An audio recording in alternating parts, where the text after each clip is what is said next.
When we think about traveling to other worlds, we imagine Mars, the moon, or distant exoplanets. We look up at the sky, forgetting that on our own planet, there is a place completely alien to all living things. A place with no cities, no forests, and no familiar flow of time. A place with no cities, no forests, and no familiar flow of time. Antarctica. This is not just the fifth largest continent. It is Earth's gigantic natural air conditioner, an archivist of its history, and perhaps the primary threat to our civilization. Over the next 20 minutes, we will journey to a place where humans are merely temporary guests.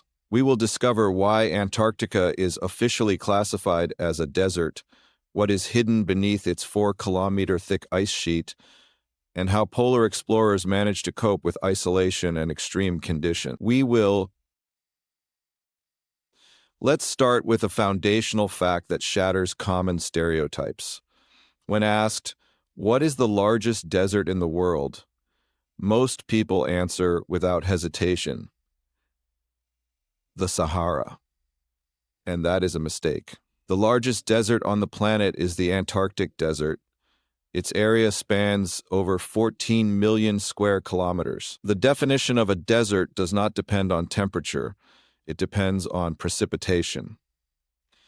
In Antarctica, there are places that haven't seen rain or snow for several million years. These are the dry valleys. The humidity here is so low and the winds are so powerful, up to 320 kilometers per hour, that any moisture evaporates instantly. The conditions are so close to those on Mars that NASA used this area to test its Viking spacecraft. The paradox is that this dry desert holds hostage 70% of all the fresh water on our planet. This ice has accumulated over millions of years. Its average thickness is about 2 kilometers, and in the deepest spots, it reaches nearly 4.8 kilometers. To give you a sense of scale, if all this ice were to melt uniformly across the globe, the entire planet would be submerged under a layer of water 24 meters deep. Humans first attempted to conquer this continent just over a century ago. The 1911 race to the South Pole between Roald Amundsen and Robert Falcon Scott ended in triumph for one and tragedy for the other. Today, Antarctica is a gigantic open-air laboratory.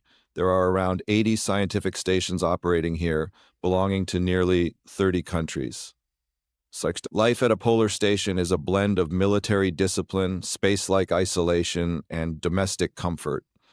For instance, at the Ukrainian Vernadsky Station, formerly the British Faraday base, there is the famous Faraday bar. Polar explorers gather here in the evenings to play billiards or darts and brew their own signature liqueur called Vernadivka. But the most fascinating part begins where the light ends. For a long time, it was believed that beneath the Antarctic ice sheet lay only dead, frozen rock. That was until scientists discovered subglacial lakes. There are more than 400 of them. The largest is Lake Vostok. It lies beneath 4 kilometers of ice and has been isolated from Earth's atmosphere for at least 15 million years. The pressure down there is immense, yet the water doesn't freeze due to geothermal heat from below.